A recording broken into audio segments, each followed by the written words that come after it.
Danny Flexen for Seconds Out. Delighted to be joined by Kyle Williams. Soon to fight Charlie Edwards, of course, on BT Sport. Big opportunity. How's preparation going? You're still working, I know that, but are you managing to get enough time to prepare yourself as well? Yeah, still training twice a day in the gym and then a run as well. So this is not something I'm not used to doing. I've worked all the way out throughout my boxing career. We're not all as lucky as people like Charlie Edwards who get to just train for their fight and be a full-time professional. But I'm always on the mat. I coach boxing. I run a massive boxing club in Wolverhampton. So if I'm not training myself, I'm training others, and that keeps your mind very much in the game anyway. Great stuff. What weight is the fight at? Is it a full bantam? Because I know Charlie's got plans ultimately to go to Superfly. Yeah, it's at 8 stone 6. I'm a natural bantamweight. So I mean, I know this fight's at 8-6, but I think he'll go back down to Superfly. So what I've heard from him on his interviews that he's looking to go back at Superfly to campaign at world level. What do you make of that? Do you see that as an advantage for yourself, that he's obviously come up from flyweight, plans to go to Superfly? You've always been a bantamweight and you fought in title class there. I think that he was very stuck at the weight anyway. So I think him moving up the weight, as people have said, and he's been saying that he feels a lot stronger at this weight. I think he was stuck, and maybe you do go out of the weight, so maybe he's going to be a bit more natural at the weight at 8 stone 6. Sorry. Maybe I'm getting towards the point where I need to move up to super bantam. So I'm going to be very big. I'm quite big myself at the weight. So it's not like I'll make the weight super easy. I have to work very hard to get down to 8 stone 6. So whether it's going to be an advantage or not, I always say the weight's just a matter of doing it. If you've got the skills, it'll pay the bills. That kind of thing. And Charlie's shown down the years, I should say, that he's definitely got the skills. How did the fight come about, and how much sort of notice have you had? I haven't had very long, but that's what happens with these big promotions. You don't get given a lot of time. So I'd probably say about 5 weeks before the actual fight date. So we've had about 5-6 weeks of training, and genuinely I wasn't doing anything. I was actually not considering boxing at the time. I fell out of love with it a little bit since last October, last November when I boxed for the European title. Fell out of love with the sport a little bit. Sorry. It's all right. It'll come back. Oh, it's my phone. That's it. Sorry. I fell out of love with the sport a little bit. And I really had to focus on my business, which is running a gym myself. So I kind of came away from the sport, and then my manager called me and said, "Look, you've got this opportunity. I think it's a very good opportunity to get you back in the ring." And I'm not a type of person that'll ever turn down a fight. Well, that's good to hear. I'm sure Charlie and Frank Warren are both grateful for that. No, I'm grateful for the opportunity. I mean, I'm stepping up massive levels, but sometimes if you don't put your hat into the mix, you never get anywhere. So, I'm grateful for the opportunity as well. It's a massive platform for me, not just for me as a boxer, but for me as a coach as well. That's the way I look at things. I'm trying to develop the next generation of boxers, and to go in there with a former Olympian, with a former world champion, that's only going to further my experience as well. As a fighter and as a coach, I always talk about people like Charlie Edwards, the boys that have been through the Team GB squad, and I'm coaching in amateur boxers myself, and I always say, look at these guys. I didn't have that experience. I came through a kickboxing route, but the lads that come to the gym and train under me, I always say, look at these lads. So for me to go and then fight one of these lads that's been to the Olympics, who's been a former world champion, it's good for the youth to see that as well. Yeah, 100%. Just taking you back a bit, and it's probably not a memory you want to relive too much, but a lot of people saw you first come to prominence in the British title shot against Cash Farouk. Didn't go your way on the night. So, some people were predicting you to win the fight as well. It went in as almost a 50-50. As I said, didn't go your way. What did you learn from that?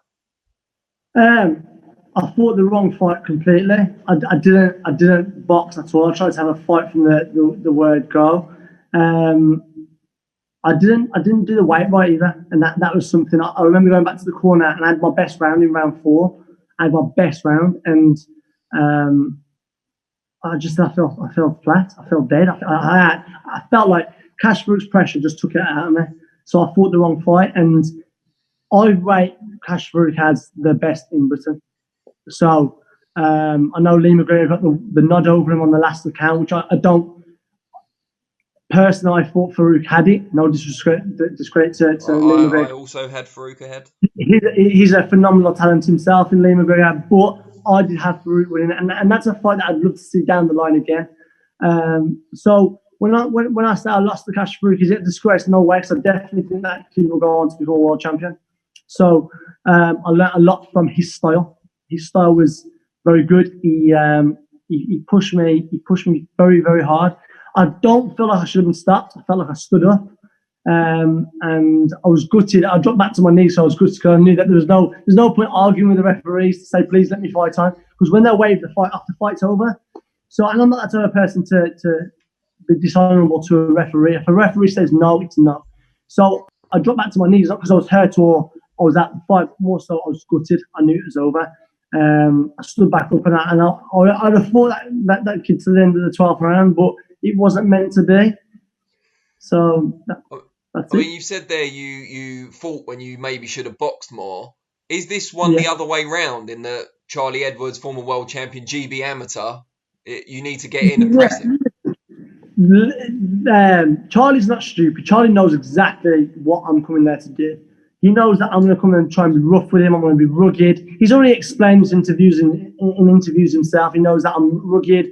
I will switch at times. I'll make it uncomfortable. I'll try to make it as uncomfortable in there as possible. But he's a very well skilled lad. The guy, I should say, he's a man now. He's a very well skilled man who's been around the circuit from such a young age that he will no doubt have an idea of how to deal with it, but I've got to push him through the gears as best as I can and bring the best out of myself. And will I box at times? Of course. You can't just go in there looking for a fight, because then that's when you get beat. I can box as well. At times I haven't showed that I can box, but I can box. Of course I can.